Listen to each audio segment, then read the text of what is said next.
ইতিহাসবিদরা একাদশ শতাব্দীতেও বর্তমান grand tank রোডের পাশে এই দুটো গ্রামের অস্তিত্বের প্রমাণ পেয়েছেন।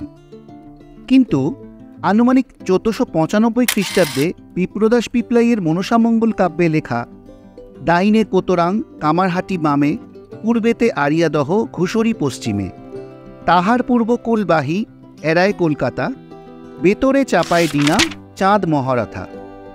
অদ্ভুতভাবে এই কাব্যে এই দুটো গ্রামের উল্লেখ নেই।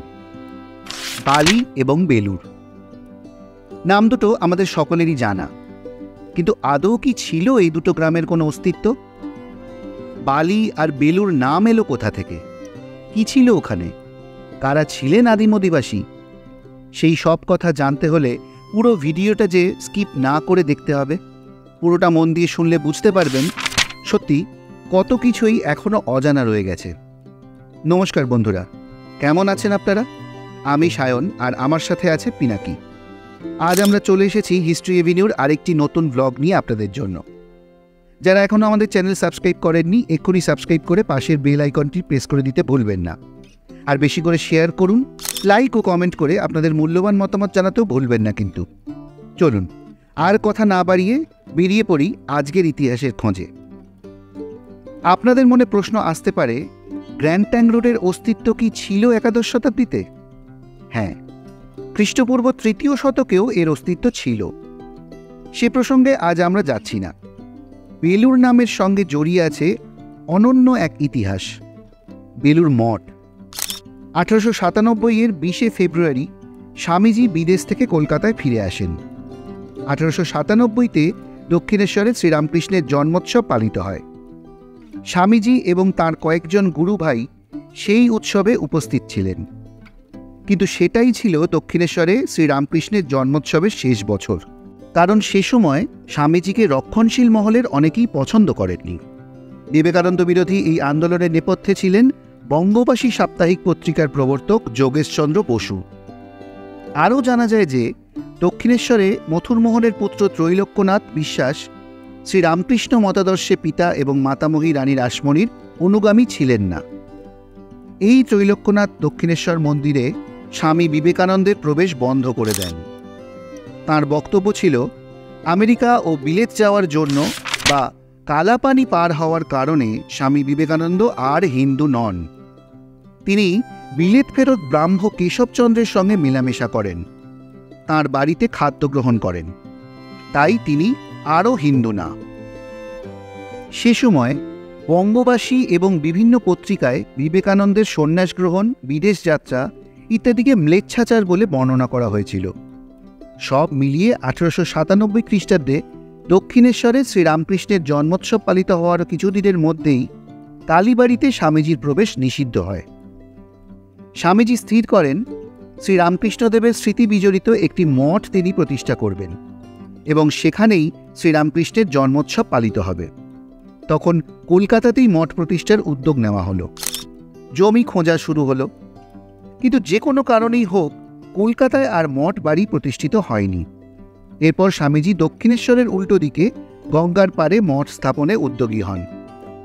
স্বামীজির বাণী ও রচনাবলিতে আছে, বেলুড়ে গঙ্গা তীরে নীলাম্বর মুখার্জির বাগান বাড়িতে স্বামীজি 1898-এর 13 ফেব্রুয়ারি মঠ উঠিয়ে নিয়ে আনেন। নীলাম্বরবাবু ছিলেন কাশ্মীরের রাজার দেওয়ান। আলমবাজার থেকে মঠ উঠে এলেও তখনও সব কিছু গুছিয়ে ওঠা সম্ভব হয়নি। স্বামীজি বাগান বাড়িটি ভাড়া নিয়েছিলেন। এই বাড়িটি ছিল বর্তমান বেলুর মঠের দক্ষিণ দিকে। ওই বছর ওই বাগান বাড়িতেই শ্রীরামকৃষ্ণের পুজো শুরু হলেও ঠাকুরের জন্মোৎসব পালিত হয় অন্যত্র।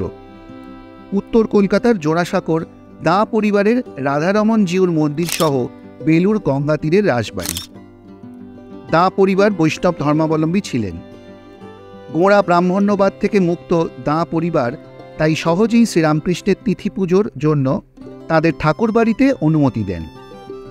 1898 সালের 27 ফেব্রুয়ারি দাঁয়েদের এই রাসবাড়িতে শ্রীরামকৃষ্ণ পরমহংসদেবের 56তম জন্মজয়ন্তী পালিত হয়েছিল। নীলাম্বরবাবুর বাগানবাড়ির কাছেই বেলুর মঠের জন্য জমি কেনা হয়। এর জন্য মিস হেনরিয়েটা মুলার অর্থ সাহায্য করেন অলি বুল। জানা যায় মঠের জন্য 2-3 জায়গায় চেষ্টার পর বেলুর গ্রামে জমি পাওয়া যায়।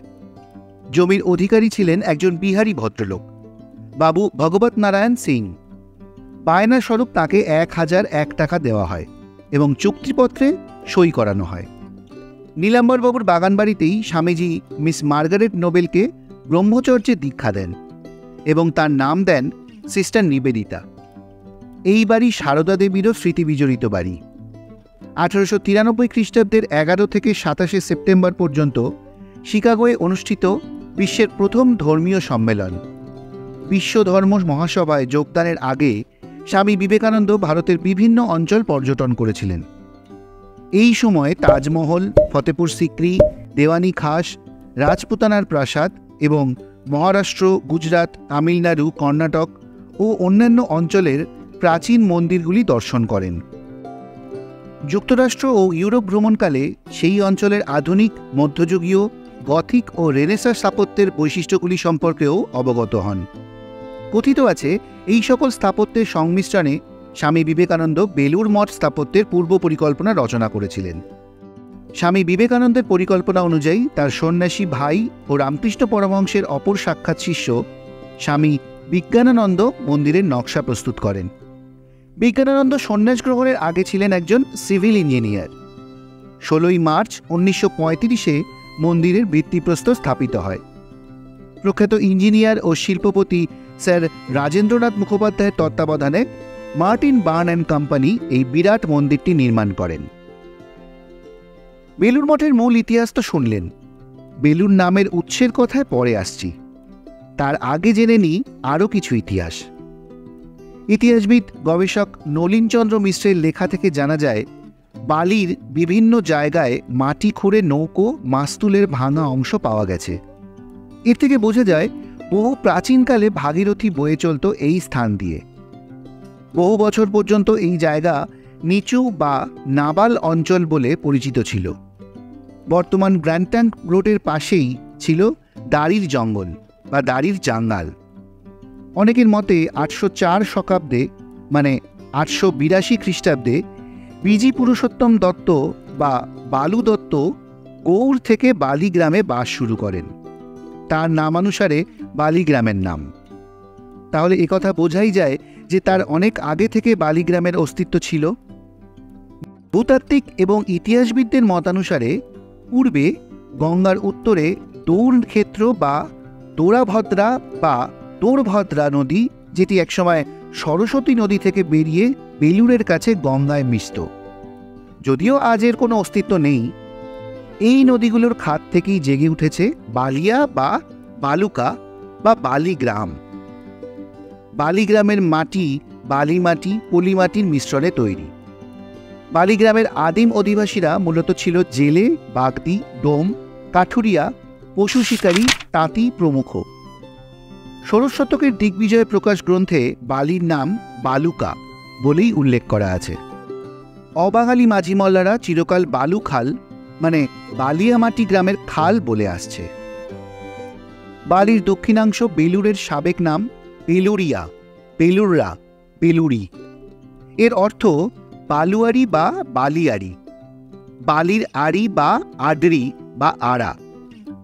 অতএব বালি, বালিয়ারি, দ্বীপ এই তিনটির সমন্বয়ে নদীর চর বা দ্বীপ বুঝিয়ে সম্ভবত বালুকা, বালুল্লে বালি নাম সার্থক করেছে। বালির সাথে জুড়ে রয়েছে কোতরাং, চকবালি। প্রসঙ্গত বলে রাখি, এই দুটো জায়গার ইতিহাস নিয়ে আমরা পরবর্তী একটি ব্লগে আসব। বেলুড় নাম নিয়েও আরেকটি সম্ভাবনার কথা জানা যায় ইতিহাসবিদ গবেষক নলিনচন্দ্র মিশ্রের লেখা থেকে।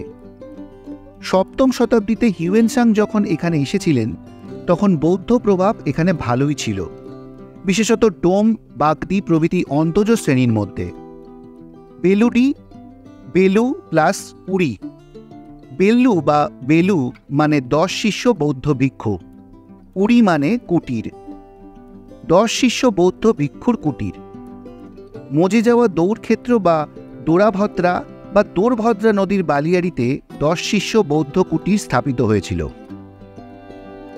দৌড়ভদ্রা নদী অনেককাল আগেই হারিয়ে গেছে, তবু ইতিহাসের পাতায় বালি আর বেলুড়ের সাথে থেকে যাবে তার নাম।